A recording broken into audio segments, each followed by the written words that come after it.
আচ্ছা আচ্ছা আমরা যাচ্ছি আমরা আসছি না আমরা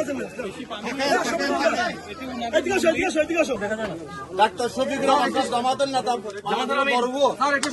ওনারা রাগিয়ে দিয়ে ওনারা হিন্দু সম্প্রদায়ের মানুষ মুসলমান ব্যক্তি পানি স্যার একটু সামনে আসবেন স্যার, স্যার একটু সামনে স্যার, ভাই একটু চাবেন না, ভাই একটু চাবেন না।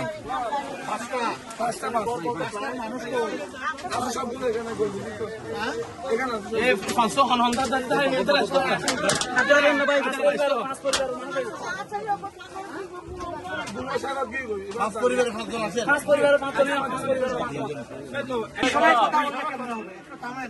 বয়স আপনার 16 বছর হবে খুশি হয়ে গেছে একটা চকলেট খাবেন একটু এরকম বদল বাসা